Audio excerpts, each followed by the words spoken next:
we should be live on everything except for YouTube, because YouTube has been down all day. Oh, really? Yeah. Same with a lot of Gmail. Other parts of Google, nah, not doing great today. Oh, jeez. So, apologies in advance, anyone that's watching this on Twitch, because it won't load on YouTube. Like, I can't even hit the YouTube API. That's how down it is. Okay, I'm just gonna load into Mixer and watch from that thing because apparently my Twitch app is just being a pain in the backside. Hang out with the mixed screens. Yes.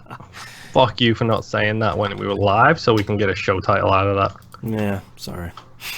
Come up with all the good ones on the break. That deserves a show title, and I'm sure Nymph would agree with me. Yeah. We can just edge it back in there, whatever. Yeah. Then it feels forced, though. That's the problem. It only feels forced if you make it forced. I was about to make a really bad joke. Yeah? Mm-hmm. Okay. I'm glad I didn't make that joke. I added some new games in my collection here this weekend. The Technomancer. Ooh.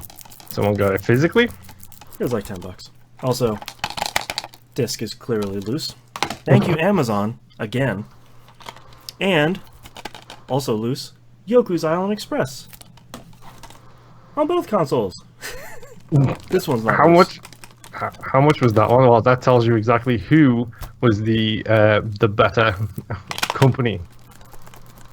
Microsoft with their solid cases and Sony with their knockoff Blu-ray ones. The thing that drives me crazy about the Microsoft ones, the disc is on the wrong side. It still drives me crazy. Wait, what? It's been a standard for the whole entirety of DVDs and Blu-rays. You put them on the right side. Microsoft wants to put them on the left. And to be fair, I've had Microsoft games shipped here, and they were also loose. Yeah, I have so to. It's all in how they're handled. Almost anything I get from Microsoft, or from Amazon, is loose. All three of those games were between $10 and $15. So well, that's not bad. Wanted to support Yoku's Island Express more, because it's a really great game. And the Switch physical version was like $45, so no thanks. Oh wait, Nintendo tax? Yeah, didn't want to support it that badly. Yeah, I mean, I can support it. I bought it on 2 consoles digitally, so now I have both of those. I bought it on Switch and PS4 digitally, so now I have it on PS4 and Xbox physically. Well, that's good. I feel like, so for Yoku's Island Express, I feel like I wanted to have that in collection because I really like it. And like, there's no big patches or anything that fixed it after the fact. I feel like the Technomancer deserves a spot in my collection because you know it's gonna vanish. No, because I feel like by the time I finish it, I'm either really gonna love it or I'm really gonna hate it, and either way, it needs to be in my collection. It's going to achieve a milestone of some sort. Yeah, like there's games in my collection where sort of like I have this game in my collection and I really hate it. Like it's just I was really looking forward to it and it's just a pile of garbage. So far, Technomancer, not the case. I think I've got a couple like that. I need to play it more though. The problem with the games like this is I feel like I have to sit down and play it for like an hour at a time. Yeah, to get anywhere with it. Yeah, like I want to finish at least one side mission or I want to at least make progress in something. This is actually a problem I've been suffering from, where it's like my wife started playing Red Dead Redemption 2 again. It's like, oh, the game looks so great. I should really go play it, but I don't have 6 hours to sit down and just play Red Dead. Right. And I'm gonna tell you right now, only start playing Red Dead 2 when you have the time to play the whole thing. Yeah. Oh no, because the controls are such crap that I tried picking it up again about a month ago. And I couldn't remember what did what. That's how I ended up with those Twitter posts about me being kicked by a horse because I punched it by accident trying to mount the stupid thing. Red Dead. Man. Okay, you guys ready to kick this thing off? Oh, yeah. Maybe. Maybe. Puff, puff. Okay. I've got to see the Magic Dragon somehow. That's right. Me too. Okay. Let's get started in 3, 2, 1. Welcome back to another episode of That Video Game Podcast. I'm your host, Boston. Joining me as always is Moonpeer. Hello. And the Nymph. Hello. Quick plug here at the beginning. Oh God, it's almost E3 time. So No. Don't say the cursed 2 letters like the letter and number. E3. The specter approaches. As has been customary on the Discord server, we now have the E3 2019 channel. As such, as we are getting older and getting more and more busy, a lot of us don't have time to watch the live streams as they happen. I'm usually the only sucker that is because I have to do the show notes. But we have a channel over there. Keep all your E3 stuff in there so we don't have any spoilers happening in the main thread. But we will talk about it. E3 starts this time, literally right now, next week. So not episode 607, but episode 608, we will cover all the E3 stuff. The dust will have settled. Everything will have come out, and we have all the trailers and all the live streams captured and all that. And we'll record probably 3 hours of E3 stuff. So. Yep, and I usually try and go in as blind as I can. Yeah. So, like, the Death Stranding trailer gameplay reveal that just happened is, generally speaking, that's an E3 reveal. And they even talk about something being shown at E3. But I haven't seen that because it's 2 weeks before the show, and I'm just going to ignore everything and then see what shows up at the show You're just going to itself. see that trailer again in 2 weeks, so... Yeah. The question is, whose stage do I see it on? I think you know which one you see it on. I haven't even seen the trailer yet. I just saw the picture of Kojima holding up the collector's edition. Yeah. That was special. Yeah, we'll talk about Death Stranding very shortly in news stories, but so E3 is right around the corner. So get ready for that in a week and then 2 weeks. Oof, that'll help us. Yeah. All right, let's get into what you've been playing this past week, Moonpeer. Okay, start with the most recent one, Sniper Elite version 3. I think it's just Sniper Elite 3, but there's so many of these games now. I literally beat the co-op campaign today with my wife. Is this the remastered one that just came out, or...? No, that's the Sniper Elite 1 remaster, I think. Or 2. And Sniper Elite 4 came out a short while ago, like last year. And then the Sniper Elite Army Trilogy, or Sniper Army Trilogy, which is a different game, I believe, made by a different studio. Right, and then there's the Zombie Army Trilogy, right? Mm-hmm. Yeah, okay. It's a confusing lineage. Yeah, I'm picking that up.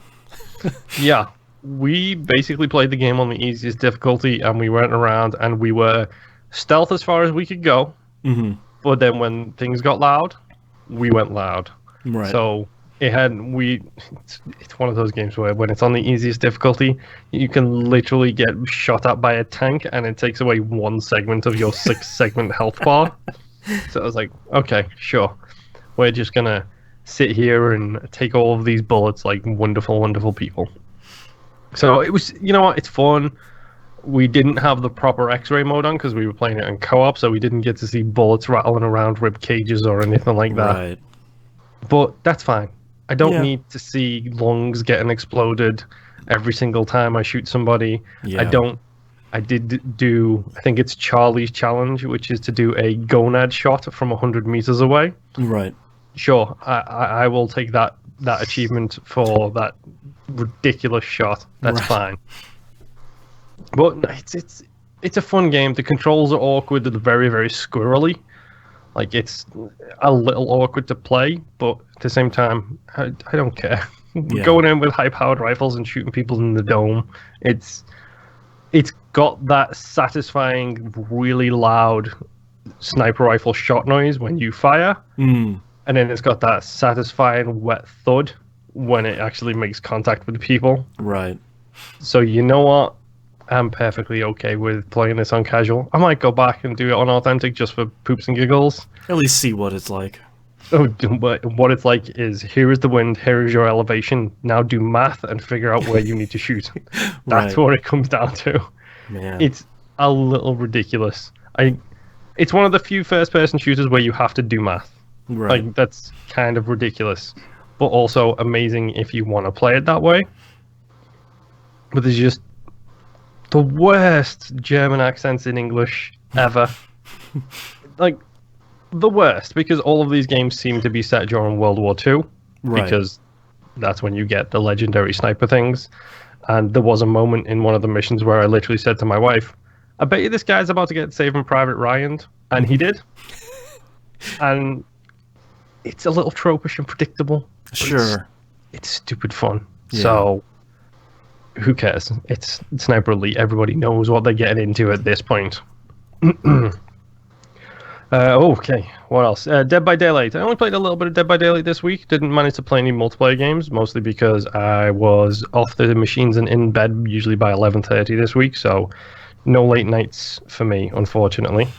No late nights with the killers. No. Any news about them killers? They're scary. Just the one killer, actually. No, they're all killers, dude. I've been watching a lot of Hot Fuzz lately. Hot Fuzz is a great movie. Any luck catching them swans? It's just the one swan, actually. Just go away. Especially considering you're quoting, I think that's Stephen Merchant as well, who's like 9 feet tall. Mm-hmm. Like, that's a great movie. But moving on. It's Dead by Daylight. I've talked endlessly about this so far on the show. Play the game. It's great. It's on Game Pass, and the DLC is extraordinarily cheap for a lot of them. And they're always doing like little sales for the bonus characters.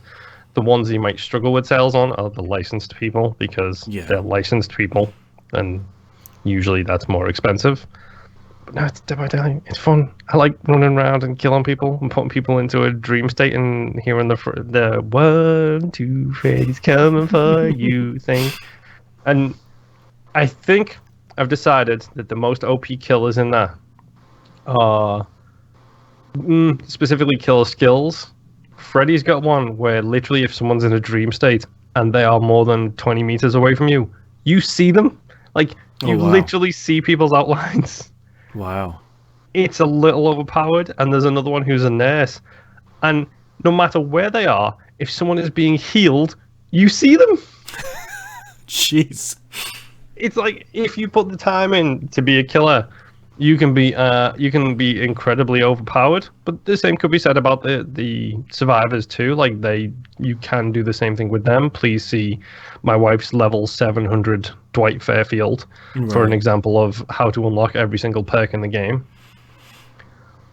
But it's just a good backwards and forwards. The one downside to it is I did get trapped in a 45-minute match with a killer who just didn't want to kill us.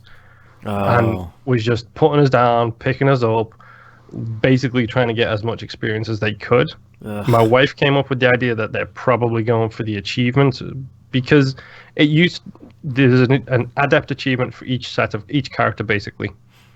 You have 3 unique perks per character, a bunch of generic perks on top of that. And if you are a survivor and you use only that character's 3 unique perks and then escape, you get an achievement, and it's like Adept Meg, Adept Dwight, Adept whatever. Right. You do the same thing for the killers, except they changed the killers thing now, where you need to get a merciless victory with the killer, which means you have to get so many points in, like stopping people from doing the generators and so on and so forth. Like, there's basically on the XP bar, there's 2 pips, and I can usually get halfway through the killers like rating bar every match, no problem. But that extra 4 things to get to that second pip is so difficult. And now you have to hit that second pip to get the Killer's Adept achievement. Oh, wow. So you think they were just farming for that? Yeah, farming the chasers, farming whatever it was, just so they could try and get to that second notch, just so they can get the achievement. I should probably go and check that person's gamer tag and see if they got that achievement. Because if not, then it could be. Because I know they played as the Huntress, and they also sent me a message right afterwards saying GG, which I get more messages playing Dead by Daylight than I do with anything. It's like Yeah. GG, you suck, trash noob, so on and so forth. Like, Well, I one of just those get are good at least. I just get so many messages, and there's a lot of people on there who, if you're doing dailies, people understand it. Like, I think I was a killer and playing against like 4 people, killed 2 of them and then 2 more, and they were playing in an odd way. So I literally just sent them a message and like, "Are you guys achievement hunting?" Right. And they responded like back to me like, "No, dailies." So I chased one of them around for 2 minutes to let them get their daily done. Right. And then the other one, I let them heal themselves over and over again to get their daily done. See, and then we ended the community game. helping community. It is. Killers helping killers. And it's one of those things where it's like the people who play that are either genuinely nice people or they're Destiny players and just a-holes. Yeah. Hey, most Destiny players are okay. It's just the Gambit players. I don't know. You play Destiny, so I don't believe that for a second. How dare you?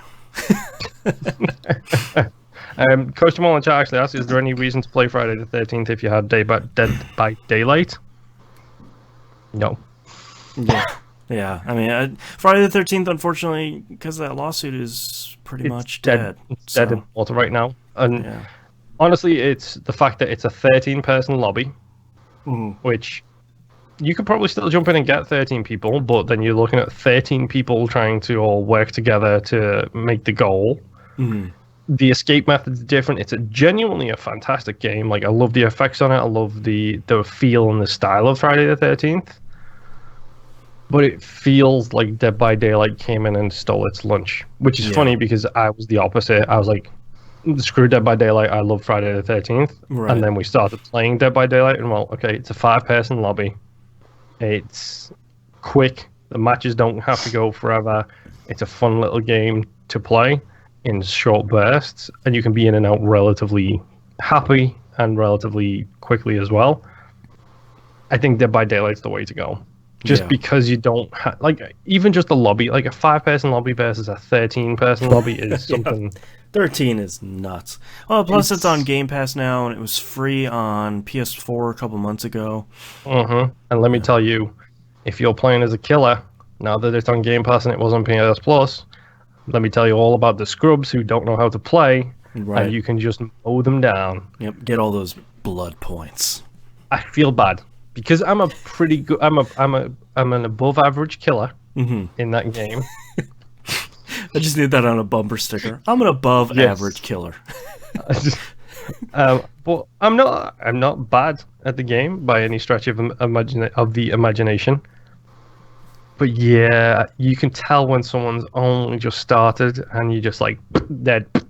It's almost as if I was a killer and T-Bomb Rocks was a survivor.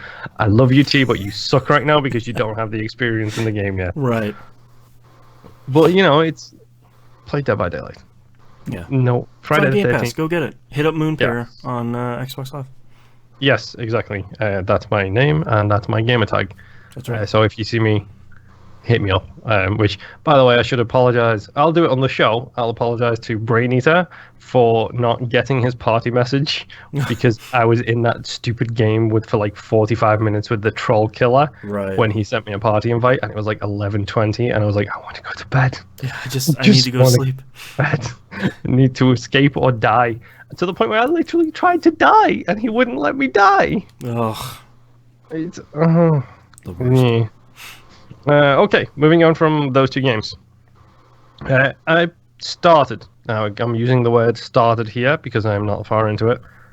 Outer Wilds. The Outer Wilds. I did too. So, where have you gotten them to so far? I've started the loop. So so I haven't even got that far yet. I got to the moon. Yeah, so if you finish the tutorial, if you've launched your spacecraft, your hilariously derelict spacecraft, you've started the loop. Okay. So every game lasts 22 minutes, and you're supposed to figure out as many puzzles as you can in that time frame. I guess the end game, is sort of figuring out all of them and sort of figuring out why the game is in a loop. But I am nowhere close to that. So I got to the moon on the main planet you start on. Where there's that guy sitting there alone. Yep. And I started translating the ruins in that place. Yep. My next point of action was going to be flying to the southern pole on one of the next planets. Okay. There's something apparently there. I haven't been there yet. I haven't bumped into the loop yet because I literally got back to my ship and was like, I'm just gonna quit. I don't know if I've saved or not. I'm guessing staring into that stupid statue is what saves it. I think it saves pretty frequently. I've quit out and come back in a couple of times, and if I wasn't doing anything important, it spit me back to the beginning of the game, like right outside that lift, and you already have the launch codes, so you just go take off again. There doesn't seem to be a lot of planets, so I don't think you really lose progress as far as I can tell. It feels a little bit like Tacoma to me. Yes. Yeah. Where it's very much a first-person storytelling game. Like it's don't get excited, Nymph. It's not about the spaceship flying. It's not about trading with foreign colonies. I was gonna say, I don't need another space game right now. No, it's very much. Don't worry, like, you're fine. The spaceship doesn't really control that well, and whenever you lock onto a planet, you just hit up on the D-pad, and it just sort of takes you there. Like it's very much about. It's much more about the story, why you're trapped in this loop, and you're the only one that realizes that you are. And sort of figuring out puzzles on each one of the planets. Like, I landed on a different planet that had a ton of those little plates where you can translate on it. So I'm sort of figuring out, like, okay, up here is a library, and down here's another place. And I accidentally misunderstood one of the signs, so I hopped in this, like, launcher thing. It launched me thousands of meters out into the middle of space, and I died. So that's very clearly a wrong turn I took. But that's broke okay. My ship. Like the very first time I launched it, I broke the landing gear. Yep. And thankfully you just hop out, you hold X or something, and weird thing in this game though, it doesn't use the A button to accept anything, it just uses the X button. The A button is matching velocity. Yep. And jumping. Yes, but it's got this really weird thing where when I damaged my ship, I took off from the planet. I wasn't paying attention to what was going on. I was trying to figure out the speed and everything else. Is it just me, or do you accelerate like wicked fast? It's 0 to 60 in like 1.2. It's 0 to 60 light meters a second? Come on. Because it's fast. I took off and I was like, oh, there's the moon. It's not that far away. I'm just gonna head towards it and I'll be fine. And then something clipped my ship and damaged the landing gear. While that happened, I held A to match my match velocity with the moon. And I was like, okay, so it's going to take me a couple of minutes probably for me to land on the moon. So I'm going to get out and I'm going to attempt a spacewalk and fix the landing gear while I'm waiting for this landing on the moon thing. I got out my ship, I started to fix the landing gear, and then fell flat on my back onto the moon. Yep. And then the ship landed on top of me. Yep, that sounds about right. I was like, okay, so that took me less than 2 seconds to get from floating in space to landing on this moon. So yeah, sure, maybe the spaceship stuff in this, it just feels like an excuse for severely different environments. Yeah. Like, that's kind of how it feels a little bit. Yeah, I checked it out. I think it came out on Tuesday. It's on Game Pass right now if anyone wants to check it out. I checked it out immediately, and it doesn't control super well. On a vanilla Xbox One, runs not great. But there's something about it, like... It's got some style. Yeah, and there's something about a mystery like that, like Tacoma, like so many of these games that I really like. And then Austin Walker wrote about it, and he sort of sold me on really sticking with it until it grabs me, because he was talking about two planets that are next to each other. And I think they call them hourglass planets. And the one is losing sand off of it, and it's going to the other planet. And there's something at the bottom of the one that's covered in sand. You just have to wait long enough until a door appears, go in there and solve some puzzles, and that'll take you to sort of like, there's that, do you run into it? There's the like rumors or hints page where you have all these like Polaroid photos that are all connected to each other. Yeah, which is on the computer of your ramshackle spaceship. Yes, yeah. God, that spaceship is so great. It's literally it's been put together by a farmer in the back garden. It's like a bunch of pieces of wood together and like a glass dome on it. It's so good. But apparently, that's really what drives you through the game, is trying to connect all these pieces on that rumors page. Apparently, there's never enough to get completely out of control. But there seems to be something there that feels really cool, and I feel like I'm like 10 minutes away from the exploration and the planets and this rumor thing like really clicking for me and kind of dragging me in. It seems like a game that we would really enjoy. Yeah, when I started it's got a very interesting vibe to it, and I am looking forward to actually going further into it. But yeah, oh boy, it's hopefully, I'm gonna cross my fingers. It's around about 8 hours long, relatively linear, and I don't have a whole bunch of additional BS to do on top of it. Yeah, it doesn't seem like it's one of those games where there's like a million things to do. There's a handful of planets. It seems like, going from planet to planet, as we've said before, is startlingly fast. It's mostly just a point A to point B sort of thing, as far as I can tell. But yeah, it seems cool.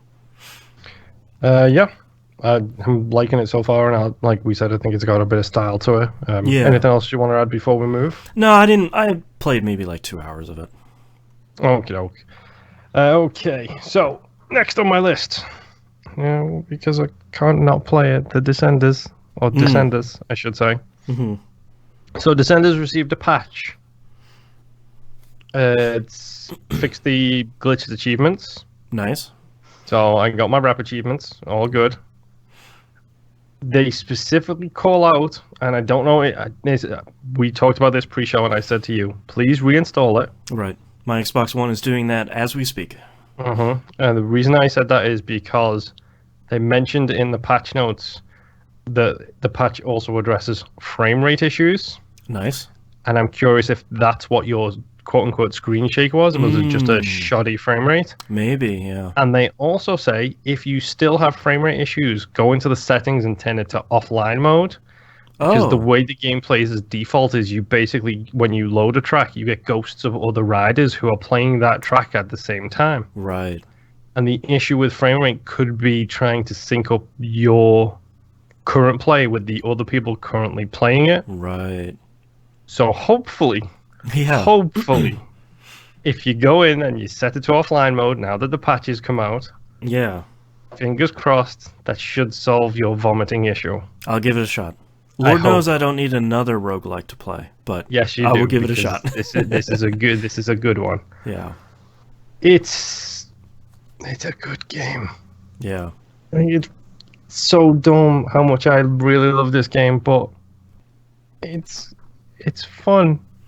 And it's stupid, and it has sponsorship daily challenges now and everything. And I'm almost a master with my sponsor. I went from rookie to pro, and now I'm on the master train. Nice. Because why not? But I really don't want to talk too much about Descenders because I feel like I won't shut up about it otherwise, and just say the same things that I've said over and over again. It's on Game Pass. Go try it. Yeah, it's again that Video Game Pass show. It's free, it's fun, it's dumb, it's very, very indie, so just go and give it a shot. If you don't like it, you don't like it, uninstall it, whatever, that's fine. Yeah. The music is growing on me ever the more I play it. It's a great soundtrack. It's so dumb. I really don't like that kind of music, but it grows. But maybe you may like that kind of music. I should correct myself. I like every kind of music. Yeah. It's just not my preferred. Sure. So, I mean, it's a fun game. Go play. Yeah. Go play Descenders. Go hit the side of a mountain, which happens all too frequently for me. And I finished the first stage of the Career Plus, which is the desert. and at the end of every what's it called? Every map there is the boss jump. Oh right. The boss jump at the end of the desert is a pyramid. Great. That's exactly what I would want. A giant pyramid. That's great. The second level in Career Plus is like downhill canyons, so it's kind of similar to the previous one in the normal career mode, except it's so much more severe. Like everything is so much more, like the jumps are harder, the landings are harder, the turns and the speed is faster. The third, I know what the fourth map is because there's an achievement related to it, but the third map is favelas. I wasn't expecting that. I'm not even kidding you when I literally say it's just favelas, and they're like bright blue and pink, and it looks like cartoon favelas. But then it's really depressing when you look at the world map, because it's literally just a map of favelas, and it's like, this actually exists in the real world, and that makes me sad. Right. A little too real. A little bit, yeah. It's like, oh, I've been watching the Fast and Furious movies again, and I'm about to get to 5, which has a lot in the favelas there. And it's like, it makes me sad that this actually exists, like, in the world. But the final map is a volcano. Perfect. Just the Tekken volcano. There is literally an achievement for making the volcano boss jump, which means that the final jump in the game is probably going to be jumping over a volcano. Great. It's everything I've ever wanted. And I need to do that. Yeah. And if I do that, I'll probably also get the start to finish one, because I'm not level skipping at all. Yeah. Because there's a couple of achievos related to starting at the beginning and doing all 4 maps in one run. Oh, wow. That's 2 hours of my life well spent, as far as I'm concerned. Yeah. But yeah, play the game. It's dumb. I just got a horn, and it goes, whatever, I press the button. Did you get that whoopee cushion yet? I didn't. It's really annoying, because in order to get that, I need 25,000 points to get a 25% chance of an orange drop, essentially. Or if I get 100,000 points in one run, it's a 100% chance of an orange drop. I don't know how many orange drops there are, so I don't know how many I'm... Gotcha. Gotta hit that Descenders wiki. Exactly. And you don't get duplicates and stuff like that, so that's fine. If you skip a boss jump, you get the chicken head. You get a giant chicken mask. That's great. It's so dumb, and yeah, okay, Descenders is great. Play Descenders. Yeah. Go download it. If you have Game Pass, it's free. Let's see. 2 games left. I'm not going to talk about one of them, because I will jump in on Boston's long We'll talk a lot about that. Talk about that game. Yes. And my final game this month. Oh, it's ODNF all over again. My brain has failed. It's Breath of the Wild. Ooh. So, how do you get better gear in Breath of the Wild? You find it. The fact that you both said that at the exact same time is kind of scary. And which way is the best way to go after you stop dying every time you turn a corner? Because that's all I'm doing right now. Where do you want to go? I was going to say, wherever you want to be. Yeah. So, what gear are you talking about? Are you talking about weapons, or are you talking about, like, armor? Both. So weapons, don't worry, they're procure on site. Yes, I know the PCS routines for the weapons. That's absolutely, I'm okay with that. Except every time I pick up a weapon, it's like level 2, and it's really frustrating. Like having to like smash up a level 50 weapon that I found. And then it's like, oh, there's another weapons on the ground. It's a level 2 Boku club. I don't want no more Boku clubs. Stop giving me stupid Boku clubs unless they're the Dragon Bone Boku clubs, in which case I'll take those. I'll take those every time. A lot of times for me with the weapons, I would just use the crap weapons on the crap enemies and save the higher end weapons for bosses. Yep. And eventually you'll have enough good higher end weapons where you just have to start going through those because you don't have the inventory space to hold anymore. Yeah. Generally speaking, that's what I've been doing. I've also been, I think most of my higher end weapons all came out of shrines. Because I may or may not have gone on an exploration tirade and just a case of see a tower, go to a tower kind of thing. Yep. Which it's fine at all, except the tower I had my eyes on for the longest time. It was the one just out of reach, right next to Hyrule Castle. Right. And it's surrounded by bloody guardians. Yep. And there is no way to get to that thing without getting shot with the lasers, which I'm too low gear to deal with them right now. Lasers. You can get to it. You just have to stealth really well.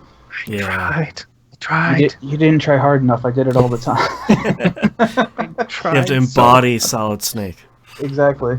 I did. I was doing a little whoop whoop whoop through the grasses and everything, and like I got up to a certain distance of it, and then like one of the guardians spotted me on one side, so I stealthed my way around it to the other side and was like, oh, this is good. And then I got halfway up it, and then a different guardian spotted me and shot me dead from halfway up the side of this tower. Yeah, a lot of the things that I would run, because if I remember correctly, there were trees, like little tree groves randomly, and then there's just like an open plain. Yep. So you basically have to get to that last tree grove, spot where all the guardians are at that point, and you just have to make a run for it, and then you activate that shrine, and then you get inside of that shrine. I did it. I mean, I've got like right next to that tower there is a shrine, which I've got that shrine fast travel pointed to now, so I can go and attempt the tower whenever I feel like it. But every time I do, those guardians have killed me probably at least 20, 30 times at this point. It's like, okay, I hate those guardians. I'm just going to explore elsewhere for now.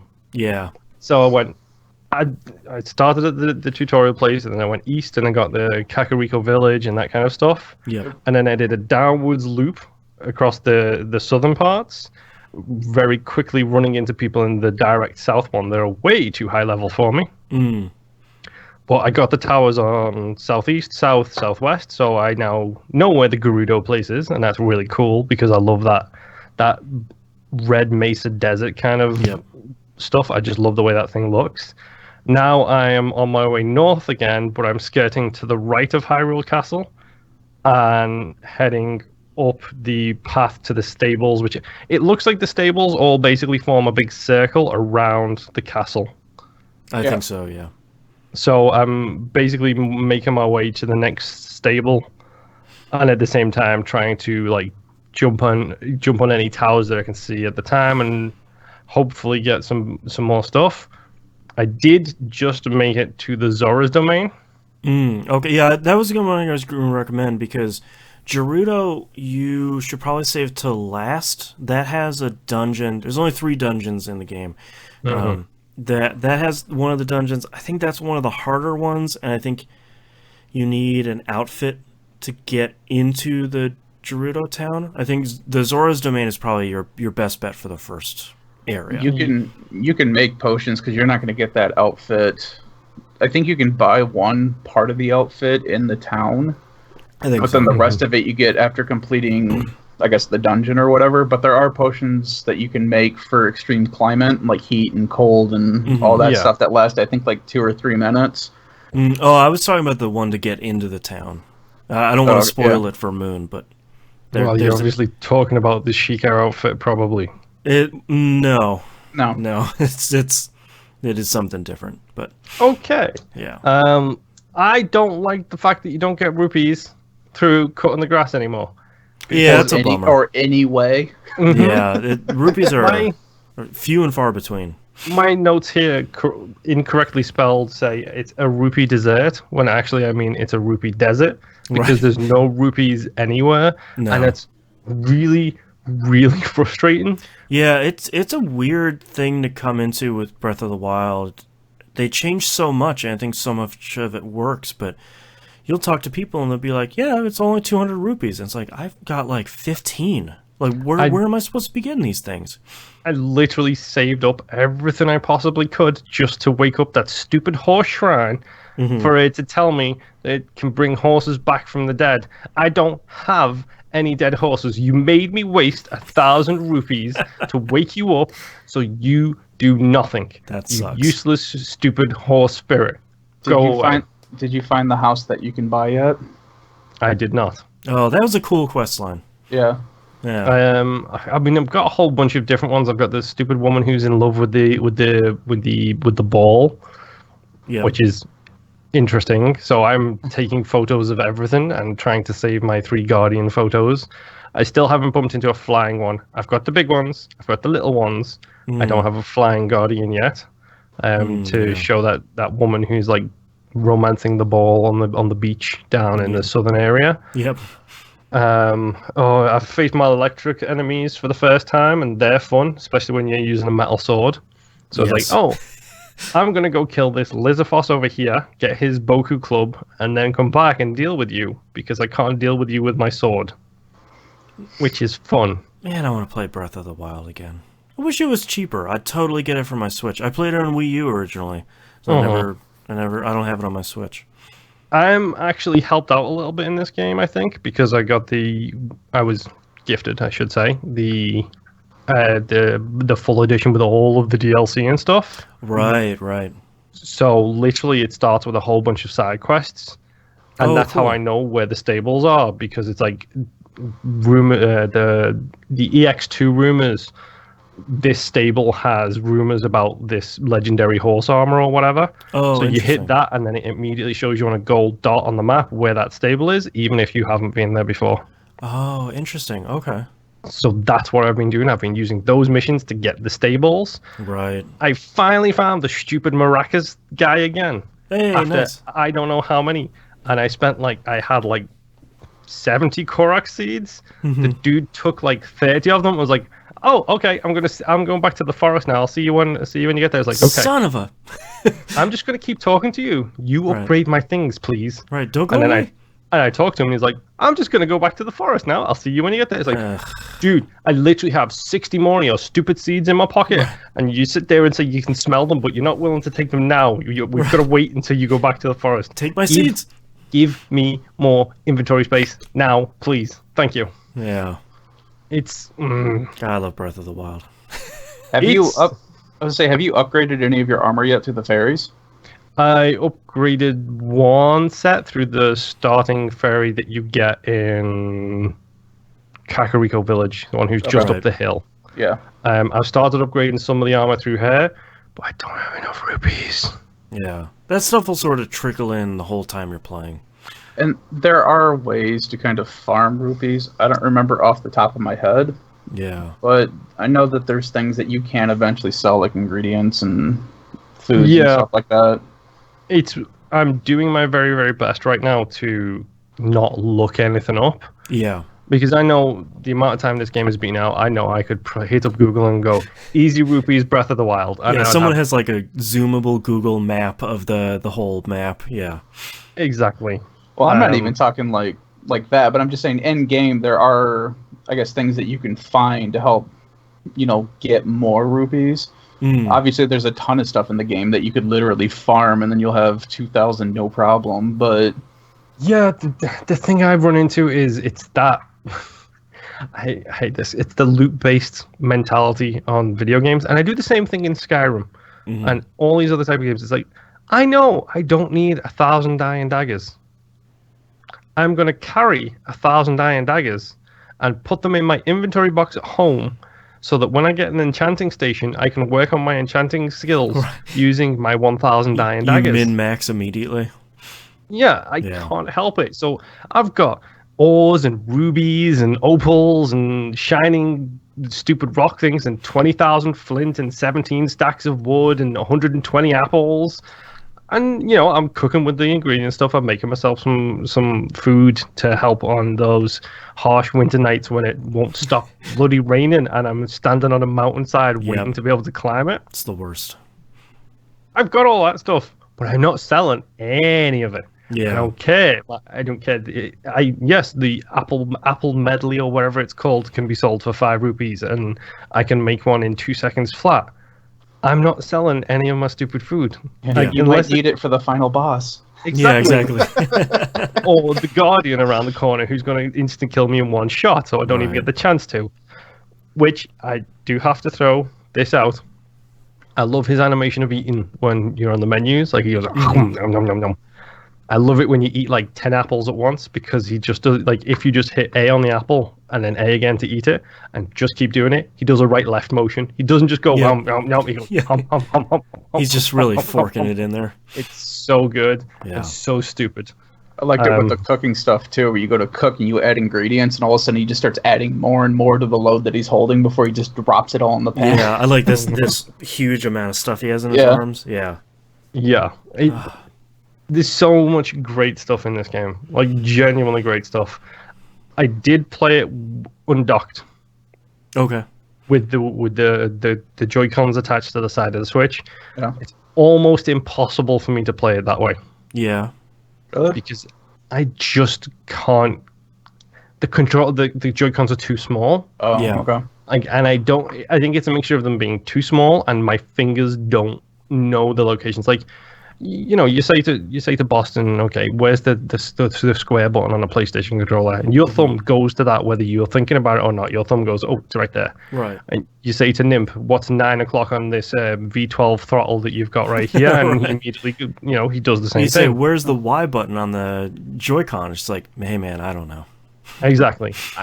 It doesn't feel like we've got protective sleeves on them, so I don't know if it's that, but the buttons aren't standy outy enough for me to immediately know. That's probably because of the sleeves. Yeah, they're okay. When my problem with undocked stuff, and I played exclusively undocked, is the Switch itself is just heavy enough that I feel like I have a hard time holding it for long enough. Mm-hmm.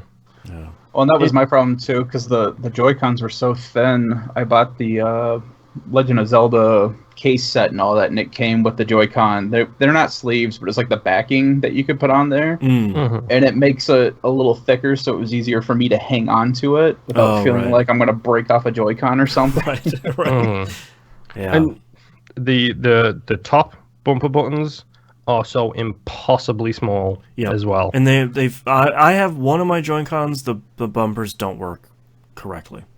That's maddening. I mean, and don't get me wrong, I think it's a decent enough design. Like, it feels good to play them, but at the same time, it's like, come on, guys. I'm a big boy. I need a big boy controller. Well, Where's my Nintendo Duke controller?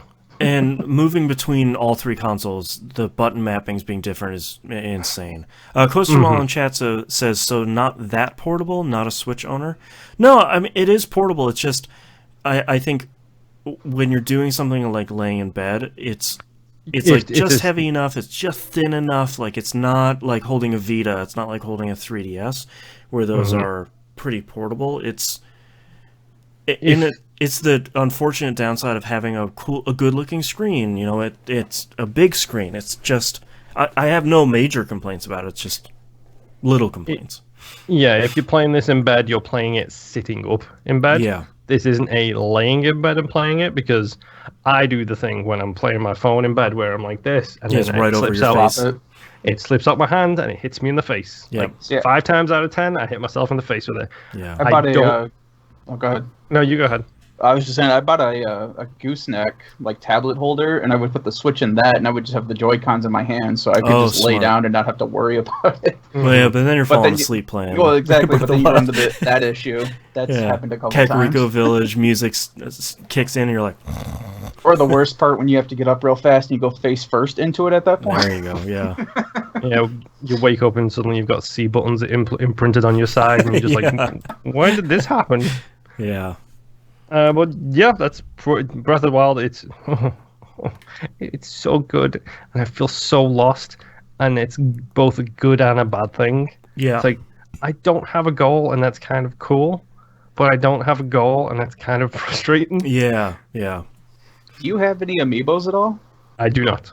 I was going to say, because if you have any of those, you get free random stuff from them every 24 hours when you scan them. Yeah, I've heard as much. I mean, right now I'm just getting all the DLC stuff, so I do already have the ancient horse armor, which means that if I'm ever in the middle of nowhere and my horse is on the other side of the map, which has happened several times now, where I just start running and forget that I have a horse. Mm-hmm. Yeah, I never used the horse. Yeah, neither did I.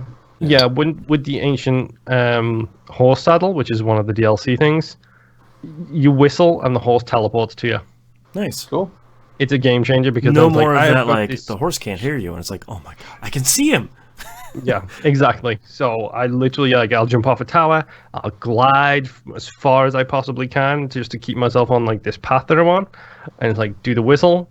The whistle happens, then just like you teleporting away, like the blue lines appear, and the horse just teleports in right in front of you, So and you just get on the UFOs horse. bring the horse in. Exactly. That's cool. It's Breath of the Wild's amazing. Like the game is genuinely an amazing game. Hmm. It's so big. Yeah. Yeah. Oh, but yeah, that's all I've been playing. How about you, Mr. Nimp?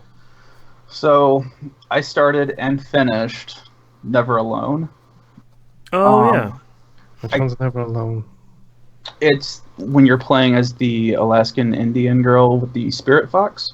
Hmm. Oh, okay. Yep, now I know exactly what you're talking about. I actually didn't know it was that short. I just kind of started it because I had it forever ago from Games for Gold. And it was actually a lot of fun. I didn't have... It's a platformer for people who haven't played it.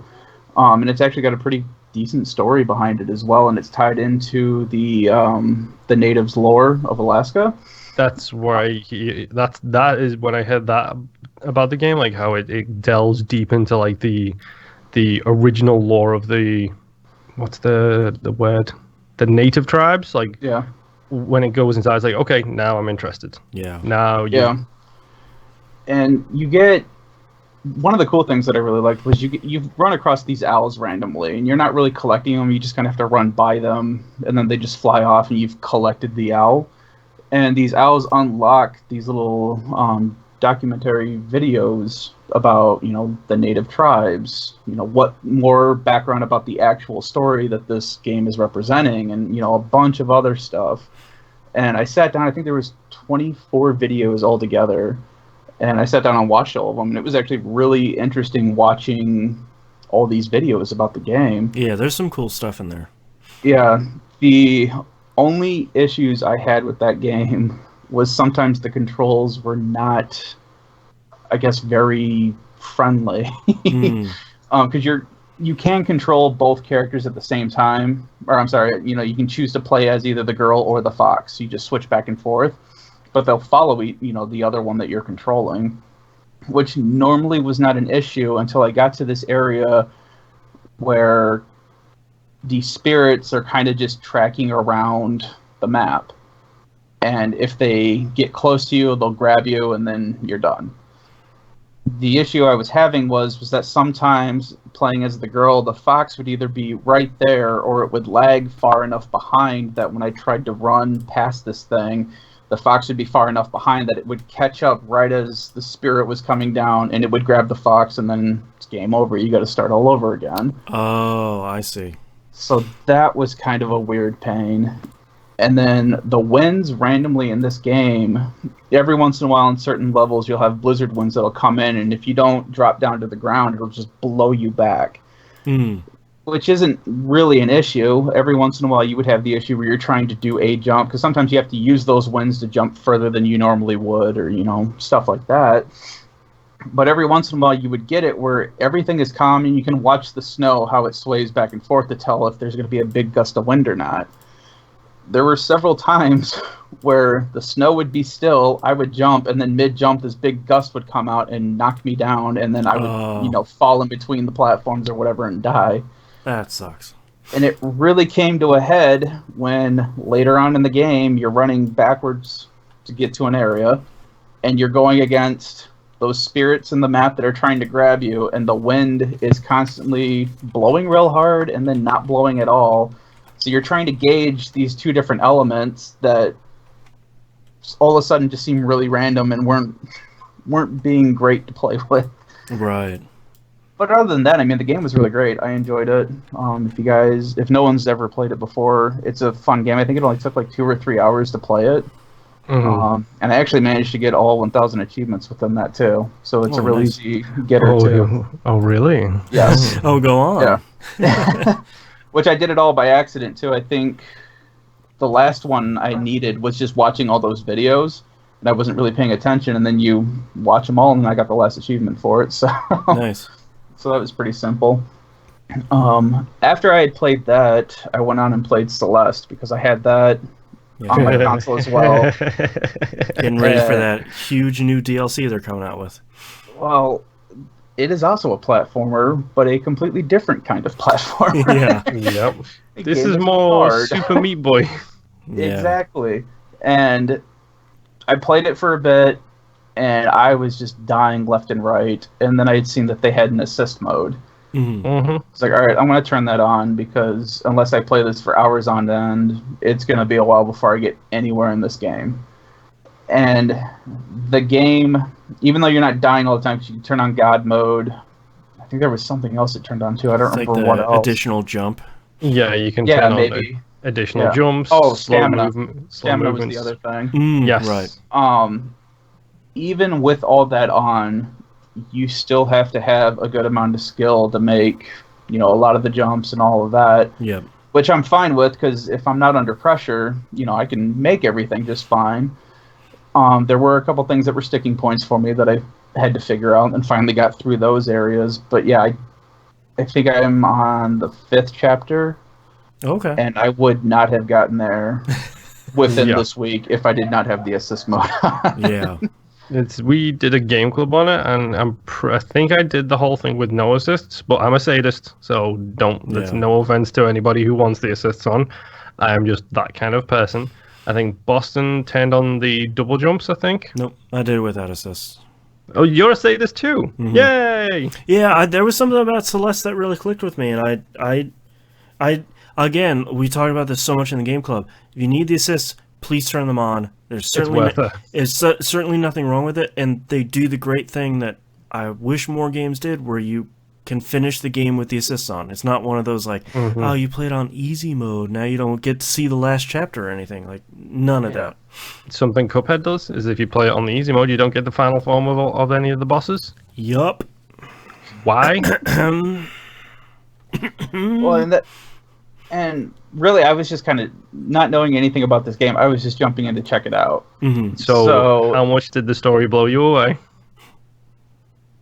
I am intrigued by it. Yeah. Out of curiosity, spoiler-free-ish, but what was the last thing that happened? Because I can't remember which chapter was which. I just finished the... oh, crap. Not the elevator ride. What is that called? The ski lift thing. Oh, okay, where they were... After the hotel and all that? Yeah, okay, yeah. Yeah. I got to that point, and then I saved and shut it off, and I just haven't gotten back to it, but... Yeah, there's a couple sequences in there where things start to happen, and then it's like, oh, hey, guess what? That didn't really happen, or maybe it did, or... Yeah. So that was pretty interesting. I love the old lady in there, too. Yeah, she's great. Crazy old bat. And then the final game that I played was No Man's Sky with my son. There are a lot of glitches in this game still, off and on. For some reason, there's one group of aliens that just hate me no matter what I do. Great. And I don't know how this started happening. I just went onto a space station at one point, and I couldn't trade with anybody, couldn't talk with anybody. It would just keep saying that they were afraid of me and all this stuff. And I'm like, all right. What did you do? Exactly. I don't even know what I did. You're supposed to start neutral. That's weird. Were you in a party with your son? Yes. Wow. Correct. Let me correct my question. What did he do? Right. I don't know. He just destroyed their homeworld. It's fine. Well, and the messed up thing was too. So, I now have a frigate, or a freighter and a frigate, which is awesome. They're massive ships that you can't really pilot, but you can fly your ship into. Walk around, you can build stuff within the ship, and they can hold, more items, inventory, all that stuff. And it's super cheap in those things to warp from one system to another. Yes. And you can send your little frigates out and have them do missions, and they'll come out or come back and give you money and items and stuff like that. That's right, yeah. And you can have up to 30 of those little things. So you can have a whole armada just floating in space there, which looks awesome. Doing your bidding. Yeah.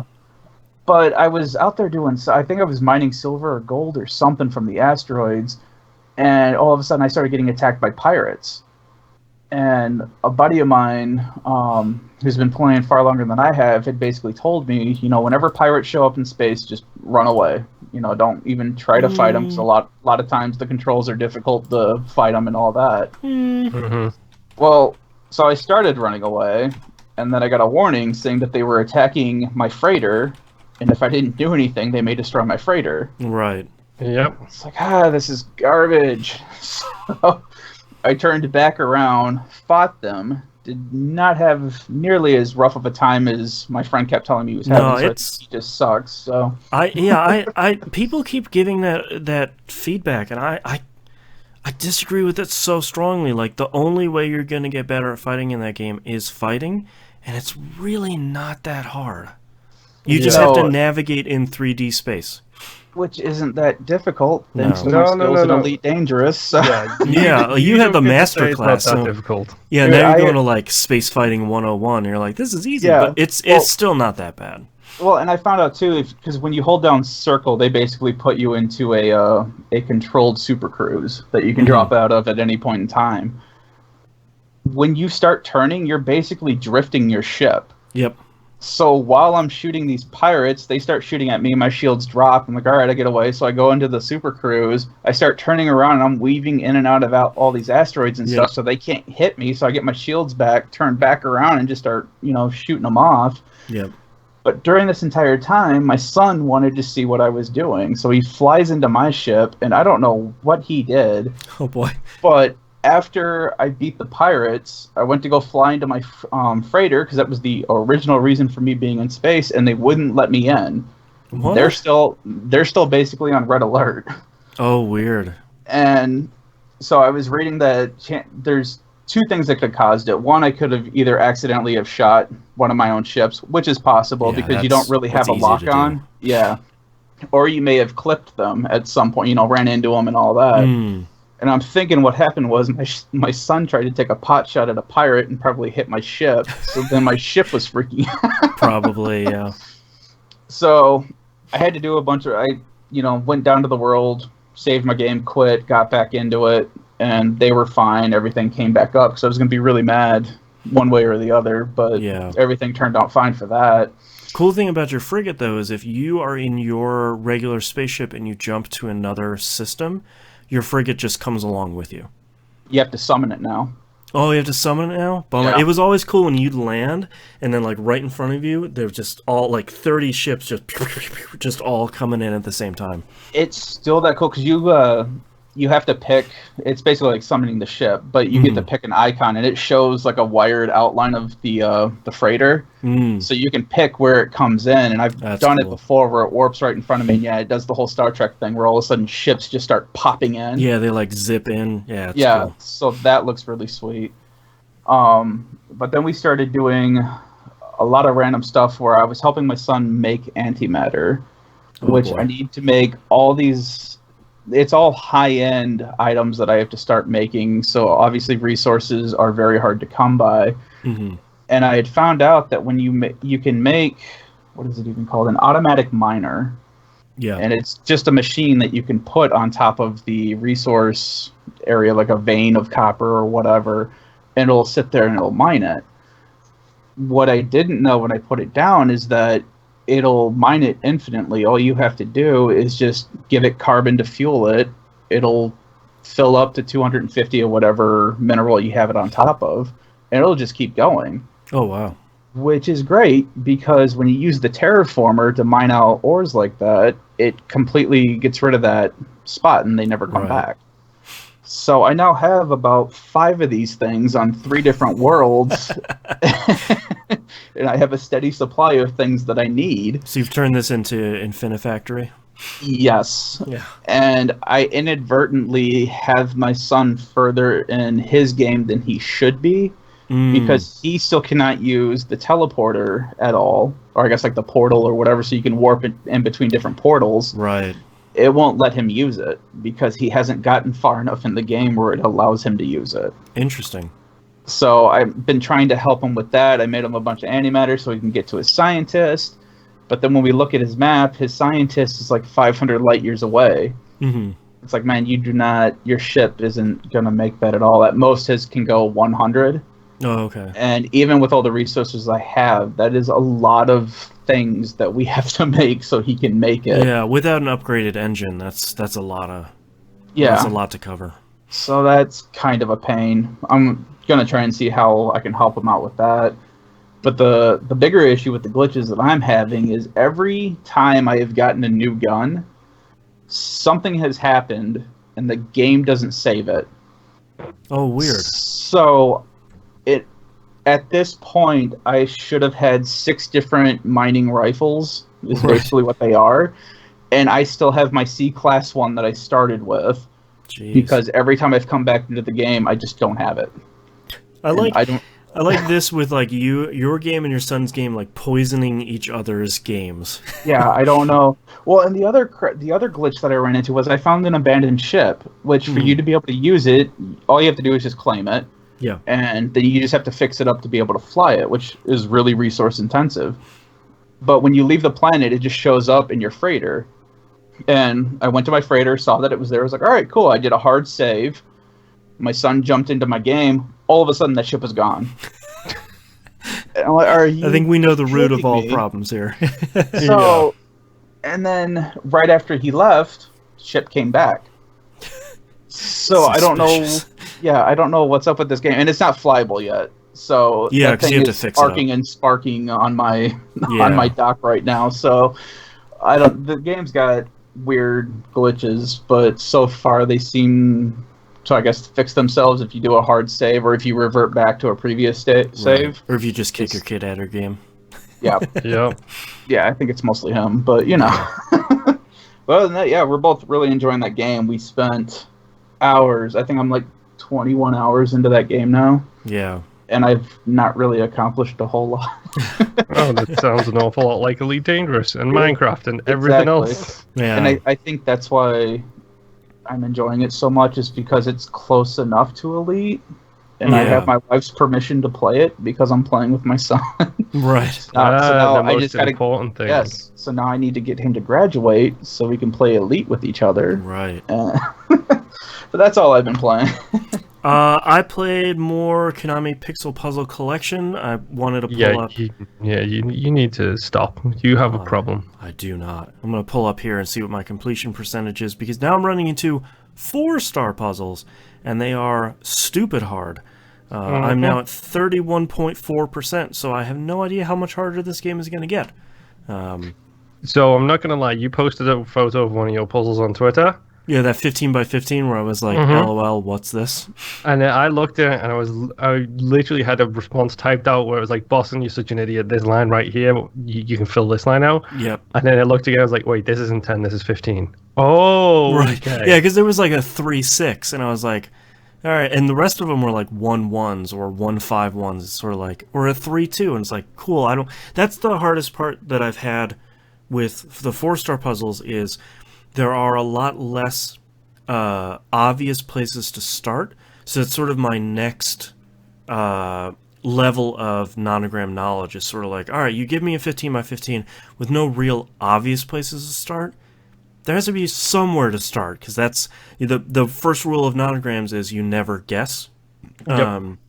So there has to be somewhere to start. I just have to figure it out. And that's been fun. I guess all the time, and it's worked out fine for me. Yeah, well, yeah. Hey, I completed my first 10-10. I think it was yesterday. Nice. And then it gave me my next one. I'm like, nah, I'm just gonna put this down. Yeah. You're fast on the road to nonogram knowledge. But I mean, that's the hard part about 15 by 15s or anything bigger than that is you can get like a quadrant of a puzzle. And it's like, cool, I have 5 different ways I can solve this, and they're all legitimate, but I can't guess because that will totally destroy this puzzle. So I think the difference between you and I is you see that, and you're like, oh, cool, and I'm like, oh, no. Yeah, well, I really love starting, like, even with just one little block, and it sort of blossoming out from there, because you can quickly make...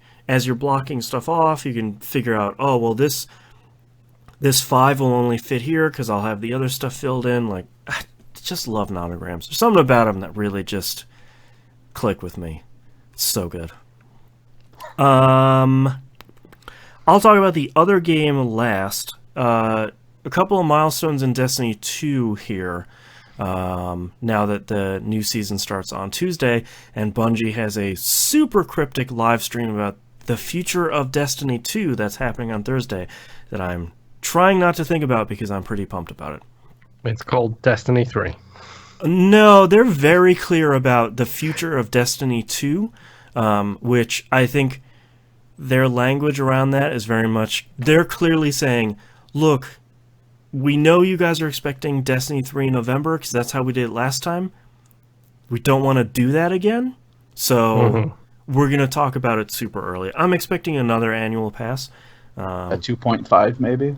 That'd be fine. That's basically where we're at now. So. Well, I mean, because wasn't that what... oh, wow, it's been a while. The one that you got from one that started with a C, the big boss. Crota? Yeah, there you go. Wasn't that what Crota basically was? It was like a 0.5 kind of leap. Because I think that was their that was the Taken King was the big... Yeah, their big DLC. Yeah, that was very much like, all right, Destiny 1, here's the next step, and then Destiny 2, and that's what Forsaken was for Destiny 2. That was the, like, all right, 2 more planets, whole bunch of big, like, that's when Gambit came in. That was very much... They call them Comet releases. They're the big releases that are not full games, but it's the big DLC releases. Yeah. Let me just a shot in the dark here. Sure. How about if they rename Destiny 2 Destiny? Destiny Forever. The Destiny? Yeah. Destiny 8 on its side. That's, ooh, hello. That'll be the reveal trailer. Destiny 8. Whoop, and a big old Destiny, like, brr, brr, brr, and, you know. Anyway. Or they could just call it Warframe, whatever. There you go. Yeah. So I got my 2 pinnacle competitive PvP weapons this week, Recluse and Luna's Howl. Didn't play a lot with Luna's yet. It's a hand cannon. Not great with hand cannons in Destiny 2, but I need to get better with them because of a drop I got later in the week. Recluse is stupid good. It is a secondary submachine gun, which is a weapon type I hate, but it has a buff on it called Master of Arms, where anybody you kill with any weapon buffs Recluse, and that includes kills you get with Recluse. It chews through stuff. I mean, it chews through anything you put in front of it. It's incredible. Well worth the entire 3 months I spent to get that weapon. Are those legendaries or are those exotics? Those are legendaries. So that's the cool thing about all these pinnacle weapons is all of them are legendaries. So they're sort of tuned, and they have a unique bonus or a unique trait on them that sort of makes them a little bit better than legendaries, but they're not quite at the level of an exotic. So you can sort of mix and match all these cool guns. What was the sick sparrow-looking thing that you got? What was that, a sparrow? Well, that'll be later. But so I think I got all the pinnacle weapons for this season that I wanted to get. So Tuesday starts 3 more pinnacle weapons. So yep. Good luck with that. Definitely beginning. Thankfully, they changed the competitive PvP weapon this time. So previous seasons, you would have to get up to 2,100 points. That's a fabled rank, I believe. You gain points for winning. You lose points for losing. This season, they have a sniper rifle that I can't remember the name of, that you just have to earn 3,500 competitive points. So if you win 2 matches, get 120 points. You in both, that and your ranking. If you lose a match, you go down 60 points, but you don't lose points from the progression on this gun. And I think that's really smart. It's a much better way of doing it, and I think you'll see a lot more people in the competitive playlist, which will be good for Destiny overall. And the other thing I did was the stars aligned correctly, and I finally got to do my first Destiny 2 raid, which is Last Wish. It was incredible, and is that the first raid? That's the 4th raid. There's 5 out right now. Surely you should have started from the beginning and done the No first thanks. raid first. I don't really want to do Leviathan. That's a raid I've never been interested in, and I don't want to do. There's one specific encounter I don't want to do, the dogs encounter. It always looked like it sucked, and I just really don't want to do it. Is it like the stealth section from Bolter Glass? Hey, guess what? You're right. Very much like that, except dogs are pathing through this area, and it's. I don't like that. I liked it in Vault of Glass a lot. I don't want to do it in Leviathan. But I'll have to do it eventually to get the gun from there. Grumble, grumble, grumble. Anyways, so did what is seen as the best raid in Destiny 2, Last Wish. Had a really cool Sherpa that ran us through it. It took us 4 hours. And that was mainly, the majority of the time was, here's the explanation, we'll walk through some of the roles and stuff like that, and it only took us 2 or 3 tries for most fights to get it down. We had a really good group. The very last boss, I think it took us 10 tries, but just because it's mainly very mechanics heavy, and there are 2 teams doing 2 different things at the same time to sort of feed each other's encounters. So it's very much the saying, we did this thing, here's the call out, boss is coming over here, we got to do this thing and respond to their call out. So it was cool. We had a really good group. I got a lot of stuff done by doing Last Wish. I went in to do one specific thing, and that was to get my final corrupted egg. 40 out of 40 now, and I got that cool sparrow that you saw, the Taken-looking sparrow. That thing looks amazing. Yeah, it's very cool. The animation on it is really cool because that ghosting smoke effect comes from the front to the back. So it looks really cool. As a result, I also got the Chronicler title. I'm all done with every piece of lore that this game has to offer. That last egg got me my last lore piece. And I got the curated hand cannon from the raid, which is another weapon that is ungodly powerful. And the curated one has, so there's 2 levels of weapons, especially for the raid, and some of the other, there's a normal drop, which is just random, traits on it. And then the curated one, which has a special combination of traits on it, usually a special shader, and then, it's already fully masterworked. There's nothing you really have to do to get it. It's just a dice roll on, will you get this gun, and then will you get the curated one. So I got the curated version of that, which is largely seen as one of the best hand cannons in the game. So now I gotta use hand cannons. Now you just gotta get good. Yeah, I do have to get good. So I have a whole new season to do it with a really cool looking 6-man activity that's coming out on Tuesday that I am super excited about. But yeah, I will talk about that next week. Do the weapons, I guess, still feel different enough to you, or are they starting to feel kind of the same now? Or like between weapon types? I guess, yeah, because I know that was a lot of the issue that I was starting to run into in Destiny 2 way back when, where it just kind of seemed like you were getting all these weapons, but it was basically just, oh, hey, instead of having Cryptic Dragon, you now have, Sunfire or whatever, which is basically the same exact scout rifle. It just is blue instead of red now. Yeah, they've done a lot of work, I'd say, especially over the last year, when they moved to a dual primary system. So before it was primary, secondary, heavy. Now a lot of the weapon types are all over different categories. Like you can have a primary sniper if you really want. You can run with 3 snipers if you really want. I think as a result, each weapon type has multiple different categories under it, and most of it are pulse rifles, for example. There's a 520 RPM is like a 390 RPM. Both of those types feel very different. Like one shoots 4 or 5 bullets at a time, one shoots 3. One kicks more than the other, one is a little bit more laser focused. And then adding on top of that, there's a lot more traits, weapon traits in the loot pool now.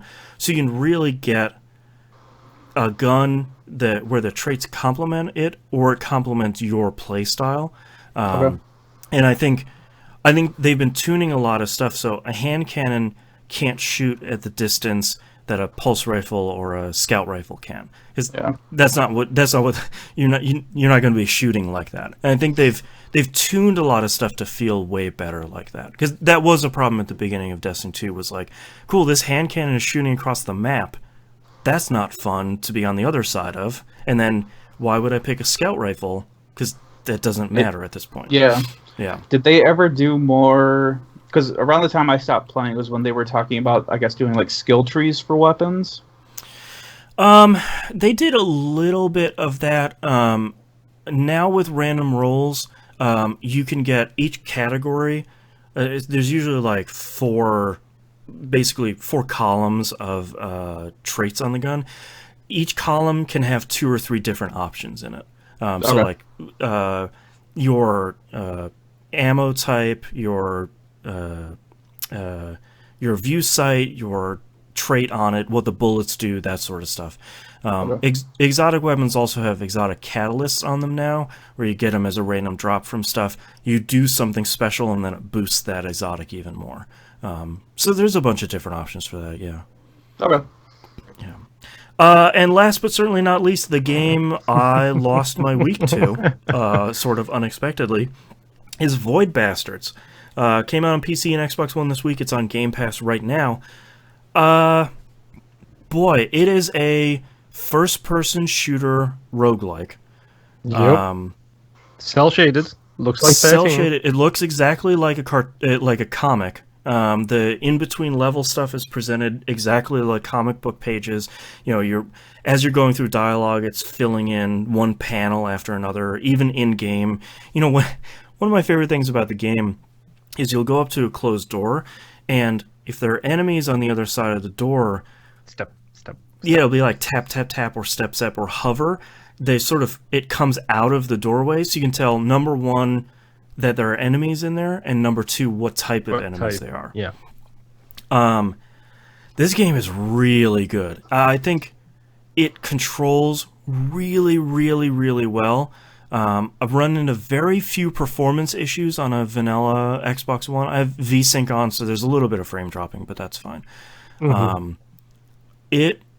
The shooting feels great.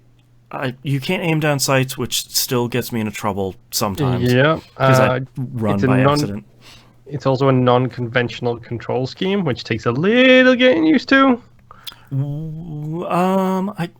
I guess sort of. What's non-conventional? Well, left trigger is sprint, but also left click is sprint. Yeah. Right trigger is shoot, but right stick is crouch, and B is crouch. Yeah, I don't use the clicking in the sticks because you don't really need to. Yeah, true. I do because I like sprinting with clickies. I don't like the left trigger sprint at all. I don't sprint in general because it alerts so many of the enemies. Yeah. Unless you're running on carpet. I constantly, which that matters in the game, which it does, yeah. Oil slicks are still my favorite. God. I get myself into trouble by holding the left trigger to look down the sights. Yeah, you're sprinting. And then sprinting directly at the person I'm trying to shoot. Yeah. I think it combines a lot of stuff from a lot of roguelikes I really like. Like it combines that choosing where to go next on the star map, sort of like Slay the Spire does, where you have these forking paths and you get to choose, well, am I going to go to this... I have an upgrade over here on this ship that I need, but the enemies are tough and there's a lot of smoke, so I can't stay there long because my oxygen is going to go down. Mm-hmm. Or there's a lot of resources in this one and the enemies are easy, but I'm not really going to get that next upgrade that I need. Or there's an asteroid down here that has nothing, but I could possibly avoid the pirates that are coming on one of the other paths. Yeah. Also, FTL does a similar thing. Like that exact same galaxy map looking thing is FTL as well. Yeah, but I think the difference for me is FTL, you're really rolling the dice on what you're going to get. And yeah, this is crystal clear about what you're going to get. It's very crystal clear. Like, here's one of the ships that's made by the company that made the kitty robots. So you're gonna get, it's gonna look like like a Japanese bathhouse, and it's gonna be green and it's gonna be crazy, but you're gonna get these upgrades.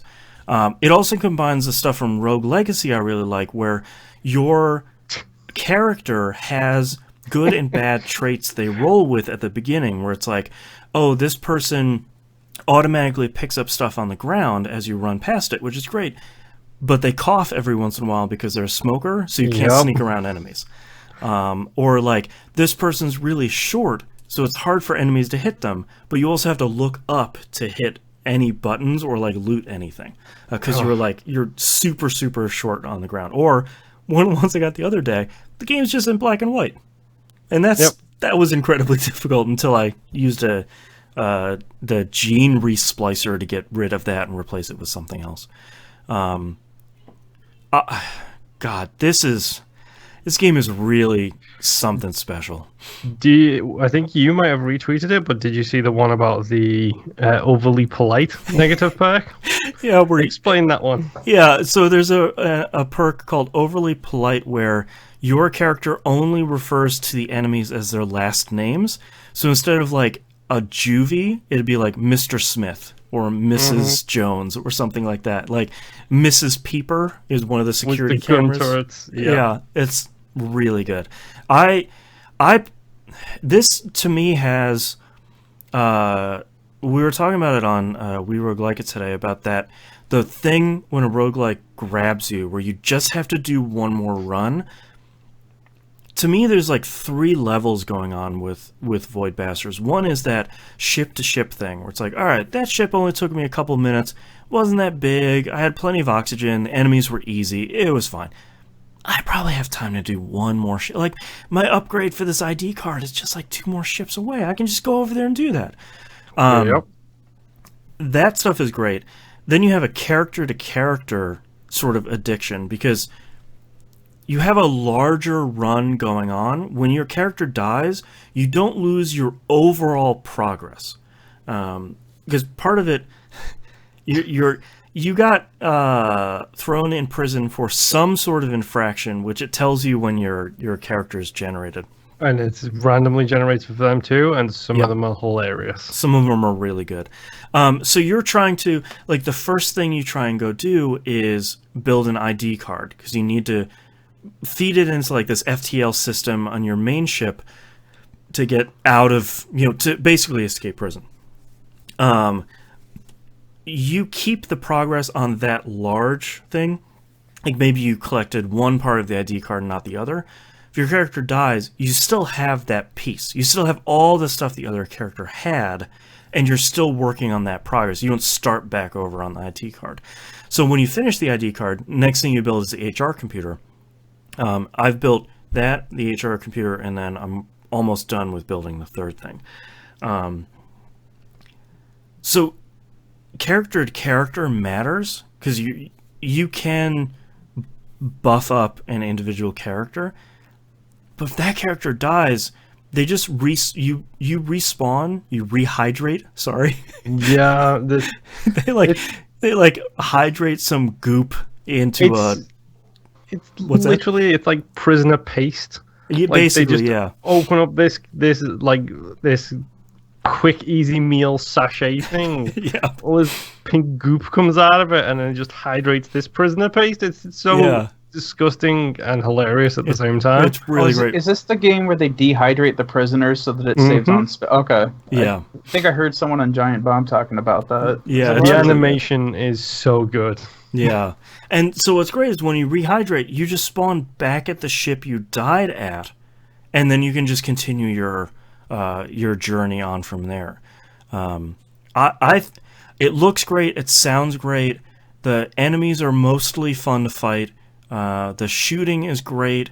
I'm unlocking stuff like crazy. Just not only guns, but upgrades to those guns and upgrades to my armor. Like, I now get like 75% more oxygen when I go in somewhere, and I slip on oil slicks 50% less.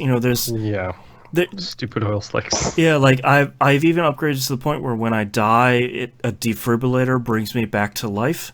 so I get a second chance at a run. How much time have you put into it, Moon? Nowhere near as much as you. I'm still on the ID card thing. Okay.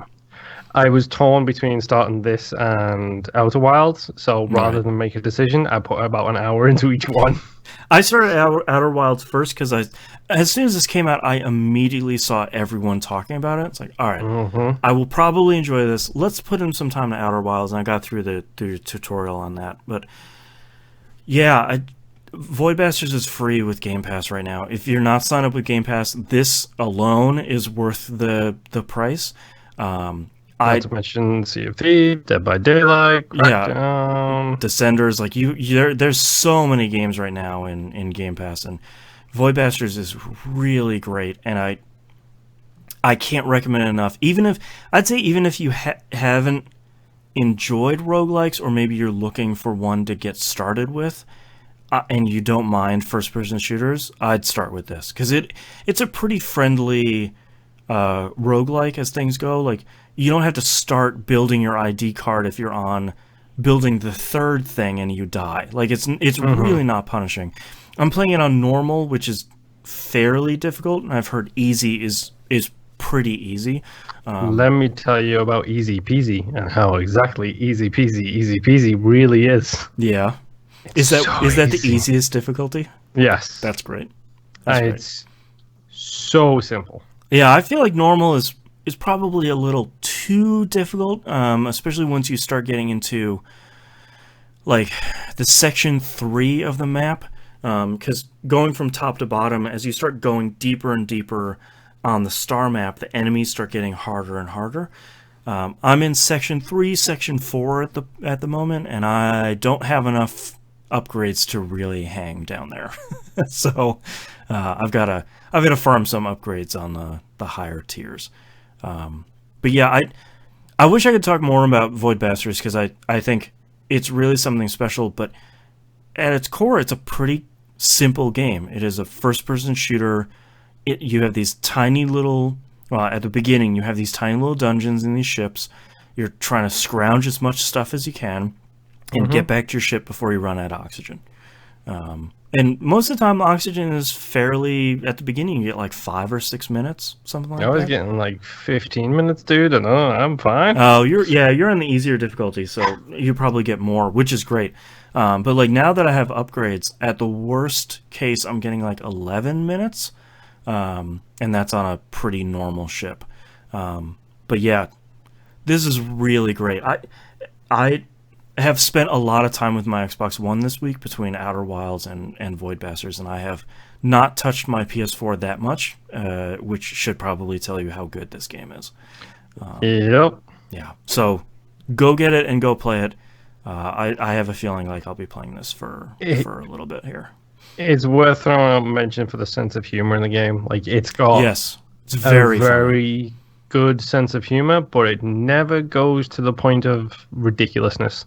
It feels just the right side of Borderlands. Like, yeah, where it's heading up to that ridiculousness, but not quite going over that line. Yeah, like, it's just nice, chill, funny little jokes. Yeah, my guy was put in prison for coughing on an old person. Yeah, like, or like your next prisoner could be put in prison for eating human limbs in the street. Like, it's just it's really weird. Yeah, Void Bastards is really great. Go pick it up. It's on Game Pass. If you don't have a Game Pass, get it by this point. We literally talked about like 5 of the games. Yeah, like 5 of our games were on Game Pass at this point. So, but that's all I'm playing this week. So let's take a break. Yep. Oh, I will be right back. Okay, that was just an hour and 40 minutes. No big deal. Looks like my kid has declined a nap twice in a row today. So sounds like fun. Hopefully we'll be able to blow through this next segment here. I don't want to be up here for too long. 2-2. If you go to dance recital. That's right. We might skip emails if we go long. I want to get. If you do, just make sure you copy Coach Jamal's question to next week's. Yeah, I already have it in the notes. Thank you, Coach Jamal.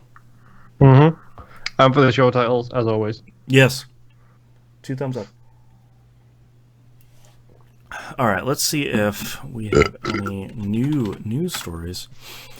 These are the tough weeks because stuff is just quiet right before E3. Either it's like very clearly fake leaks, or it's stuff that is just going to be at E3 anyway. Mm-hmm. That's why I didn't bother with the Death Stranding stuff. That's a 9-minute trailer anyway. I know. I got to listen to Dan Reichert talk about a 9-minute trailer for like 45 minutes on the Beastcast.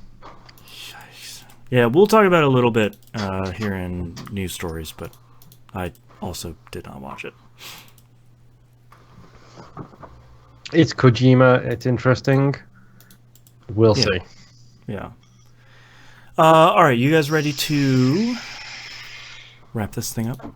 Ready to vape. Ready to vape. That's right. Hell yeah. Vape City, USA. What's up? All right. Let's get started here in 3, 2, 1. Let's talk releases for the week of June 3rd, 2019. Persona Q2 New Cinema Labyrinth comes out on the 3DS. Boy, that first Persona Q was really good. I really wish I had the time to play this. Because I know this one is probably going to be even better. And it combines Persona 3, 4, and 5 in this one. So of course. Yeah. The Persona Q games are great. The Etrian Odyssey games are great. I really hope they figure out how to make these games on another platform. Yeah. Yeah. I wish they'd make them on every platform. It's so specific to the hardware, though. Yeah. I mean, you could see the touchpad being useful on a PS4 controller. Yeah, but you can't really draw the map on... You want to draw it on the screen. That's... Yeah, okay, so you press a button to pull up the map. Yeah. And then you use left trigger to put your pencil down, and you use the thing to actually draw. It's not the same because you want to actually draw it. That's why I'm hoping they figure it on the Switch. If you can split that screen in half, I think you can do really well. One side is your map that you want to have up all the time, and then the other side is the gameplay. Well, knowing Nintendo, they'll just put the map on your phone, and then you can just play it on your TV and your phone at the same time. Worst. Christ. Yeah. Yikes. It's not our fault that Boston's obsessed with graph paper. I just love drawing maps, man. I have the first one, and I also play Demon Gaze on the Vita, so I understand. Yeah, there you go. Yeah, Demon Gaze, man, yeah. Legend of Heroes Trails of Cold Steel 2 comes out on PS4 and probably PC later. If you know what this series is, you were already playing it. I don't even know what it is. It's like a spin-off of another series, and it's... Some of these games Trials, it's Trials in the Sky. There's 3 different games that all take place at the same world around the same time. They're just different snippets of that time frame. Yep. So the Legend of Heroes is based, if I'm remembering correctly, is based off of Trials in the Sky. Those were the first ones, Yeah, which already has 3 games. Right. Trials of Cold Steel takes place somewhere in Trials in the Sky. Yeah. Just in a different section of the world. Yeah, but it's like school kids, and it's a totally different type of... And there's another series, too, that I never remember the name of. Yeah, and I'm currently playing Cold Steel 2 on the Vita as well, because I've been waiting for the 3rd one to come out, which it looks like it's coming out on PlayStation 4 sometime. Yeah. It's already out in Japan, or coming out soon in Japan, something like that. Yeah. And the first 3, the Trails in the Sky, are on PC now. So it's way more accessible, because before it was PSP. This series has been around for quite a while. So that first game is hard. Yeah, I really tried to get into that one, and that I bounced off of it. Someday I'll go back when I retire, I guess. Magically have 200 hours. Warhammer Chaos Band coming out on PC, PS4, and Xbox One. I saw Warhammer, got excited, realized it wasn't a Vermintide game or a real-time strategy game, and immediately didn't care. Yeah, this one looks super cool because it's a Diablo hack-and-slash game. And it looks pretty interesting. I'm going to keep an eye on reviews on this one, because as much as I like the real-time strategy and like the turn-based stuff even more, I like that they're trying, we're making a Left 4 Dead, we're making a first-person dungeon crawler, we're making a Diablo game. It's like, oh, yeah, cool. Just try them all, man. You can RoboCop that license these days. You can literally pick it up for $1. Like, it's ridiculous. I'm making a Warhammer knitting game. Great, I love it. Put it on Switch. It'll sell. Mm-hmm. Slay the Spire comes out on Switch. Speaking of, now that it's out of early access, it's coming out on other stuff. Oh boy! Yeah. So it's on our Wii roguelike list. We'll suffer through that at some point.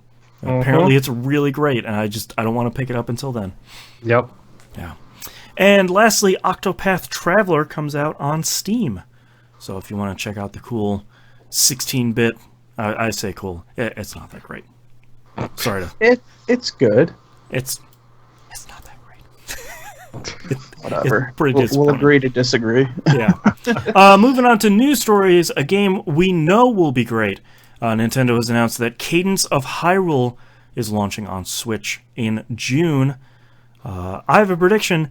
Whenever Nintendo's E3 Direct is going to happen, available right now on your Switch is Cadence of Hyrule. And then watch that thing crash. Yeah. Watch the e-store crash that day. Yeah. The song for that was great. Yeah, they put out another 60-second trailer. It's still super short, but it looks really good. And there's an Octorok with maracas, and it's just, God, it's really good. I cannot wait to play this. Oh, man. There was a Death Stranding trailer earlier this week, released in what is now going to be the most annoying way on Twitch. If no one watched it, there's a bunch of handprints over the trailer as the trailer looped, and then over time the handprints went away so you could watch the full trailer. Okay, so it was dumb. Yeah, dumb in a Kojima way. Yeah. Mm-hmm. But the most important thing is it's launching this year on November 8th. Color me shocked. Color me expecting delays. I was expecting this to be a PS5 launch title late next year. Mm-hmm. For it to come out on PS4 this November, that is genuinely pretty surprising. Yeah. And on top of that, they put actual real gameplay with button prompts and everything in the trailer, so we have a little bit better idea of how this game functions.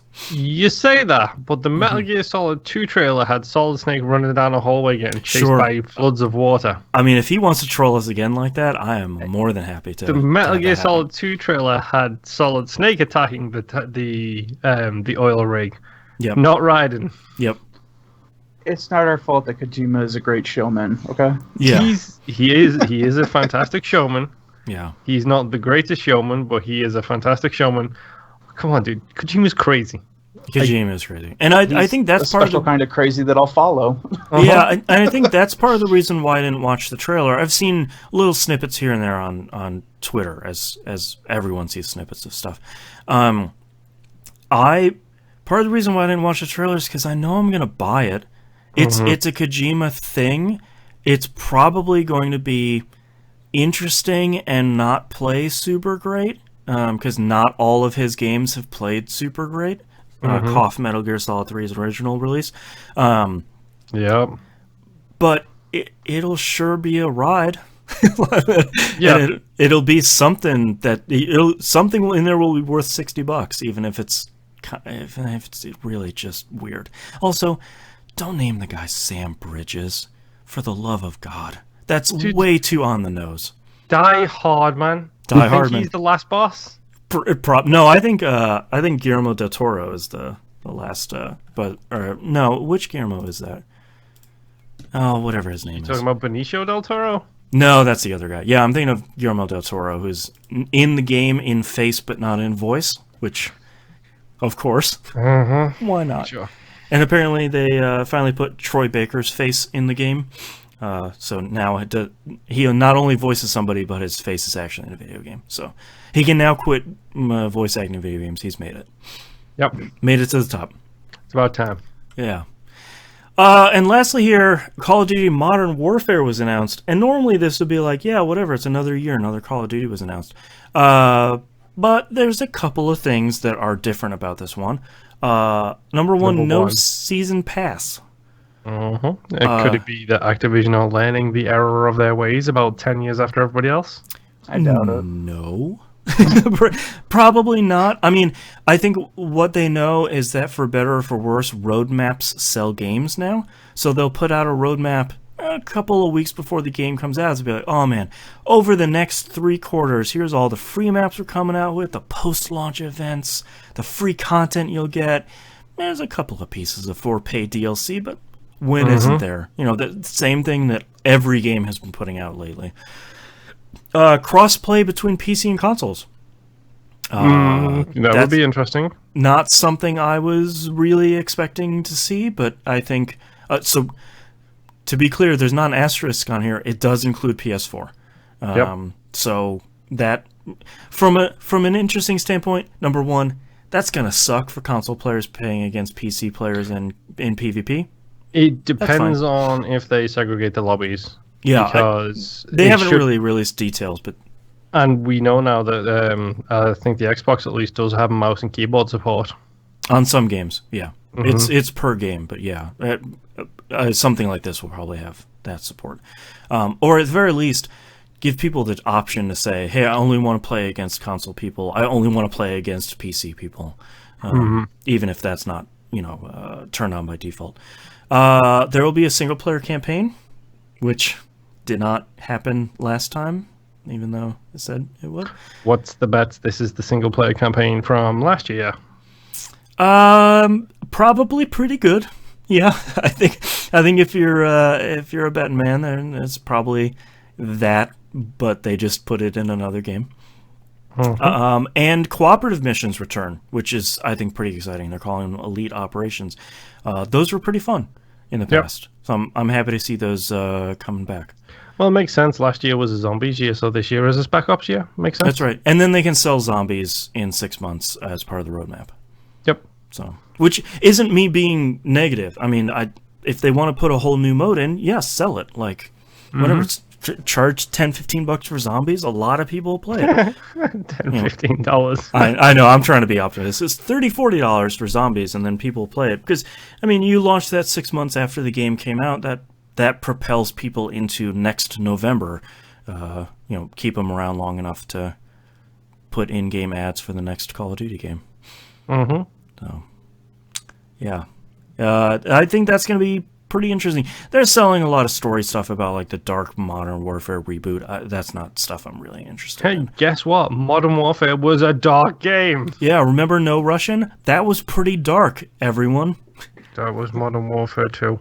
Yeah, but I mean, that's still, I feel like there are a few tentpole moments from some of those games, and I think they're probably trying to recreate that, and I don't think they've done really well in it since Modern Warfare 2.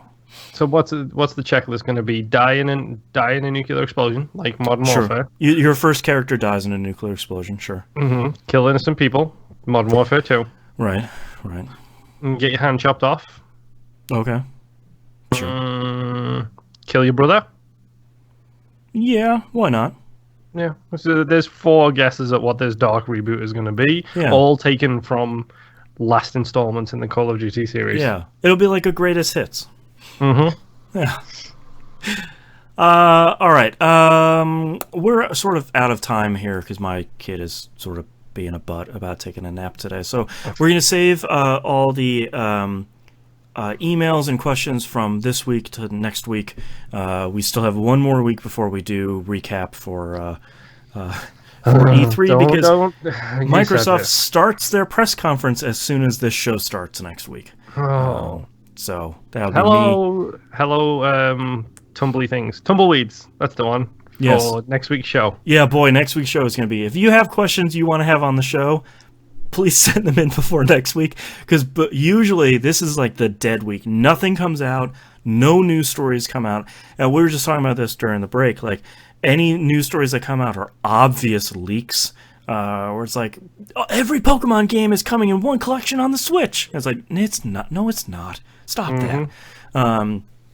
Or it's very clearly like, whoops, Walmart Canada just announced this game for us a week early. Crap. So yeah, if you have any questions, send them on over. Thank you for listening. Our website is tvgp.tv. Everywhere to find and follow us on the right-hand side of the page. Come join our Discord. We haven't sold it lately, but still hopping like crazy. We usually have the E3 2019 channel going on. Have a whole bunch of other channels. You want to talk about We Rogue Like It? We've got a channel for that. Game Club, all that cool stuff. Patreon, patreon.com/E1M1. Ones or numbers, get all the behind the scenes stuff, the early access. You'll get like 2 weeks early access to We Rogue Like It. Get there's a brand new episode of Old Dog New Flicks out right now. Legally Blonde came out. A movie I really love. That is a fantastic movie. So you can hear and listen, see if Moonpear and Jess liked that movie over at Patreon at the $5 or up level. Also worth mentioning in regards to that, next month's movie has been chosen, and the month after that we will be putting up a vote. Great. For which movie to watch. It's going to be an Arnie special. Excellent. So you get Arnie to decide month. which Arnie my wife watches. So August is Arnie month? Yes. Yeah. And there is only one correct answer, which you will see when you actually see the poll. Okay. I will be... I haven't seen the poll or anything, so I will be anxiously awaiting that as well. Game Club right now, we're playing Cuphead. We have 2 weeks? 2.5 weeks left on that or something. Just long enough to not finish it in frustration, which would probably be all of us on the show. And I think that's it. So we'll see you all next week. Bye. Bye. Okay. Nimp, hit me with those titles. All right. I have... It's a confusing lineage. When Things Got Loud, We Got Loud. I got that one too. Killers Helping Killers. It's one of my favorites this week. I Need Help, or I'm sorry, I Need to Escape or Die. Go Hit the Side of a Mountain. You Find It. Rupee Desert. I wrote down Rupee Dessert. Yep, I've got that one too. Nintendo Duke Controller. The Horse Can't Hear You. Don't Want to Do the Dog Encounter. I really don't. Oil Slicks Are Still My Favorite. Kitty Robots. Character to Character Addiction. And You Rehydrate. That's pretty good. All right, Moon, what do you have? Bullets rattling around rib cages. Above Average Killer. He Wouldn't Let Me Die. I Don't Need Another Space Game. Ramshackle Spaceship. Useless Stupid Horse Spirit. Rupee Dessert. Standy Outy Enough. Tap Tap Tap or Step Step Step. Prisoner Paste. Nanogram Knowledge. And that's it. Oh, and You Find It. I missed one after He Wouldn't Let Me Die. What are like the next two? I Don't Need Another Space Game. And Ramshackle Spaceship. Oh, there is. Ramshackle Spaceship. I have When Things Got Loud, We Got Loud. Now Do Math. Killers Helping Killers. I'm an Above Average Killer. Rupee Desert, You Rehydrate, He Wouldn't Let Me Die, and Ramshackle Spaceship. I like Ramshackle Spaceship, Killers Helping Killers, Rupee Desert, or Dessert is good too, and When Things Got Loud, We Got Loud. Ramshackle Spaceship is just fun to say. Yeah. I also like Rupee Dessert. Yeah. I'm torn between those two. I like Killers Helping Killers because I feel like that would just make a fun bumper sticker. I think if you're going to have a bumper sticker, I think Above Average Killer is the bumper sticker of those ones. True. How about Ramshackle Spaceship? Just because it's fun to say. Sure. Okay. I've seen the Spaceship, so I've already got something lined up. Okay. Yeah, I'm good. All right, let's get started in 3, 2, 1. This is That Video Game Podcast, episode 606 for June 3rd, 2019. Ramshackle Spaceship. It ain't airtight. Why am I using a screwdriver to start this? You know, you might actually. I've never looked. It's that sort of spaceship. Like, my favorite thing is literally it's the thing with the game is when you're near a tree, it refills your oxygen because that makes sense. It compresses the oxygen and inserts it into your suit. The way they explain the fact that you don't need to wear it in the spaceship is there's literally a tiny little window plant next to where you sit. That's right. Yeah, the smallest little window plant, and that's the reason why you don't have to have your suit on in the ship. This game is so dumb and good. I love it. All right, thanks everyone for watching. We'll see you next week. Bye. Bye.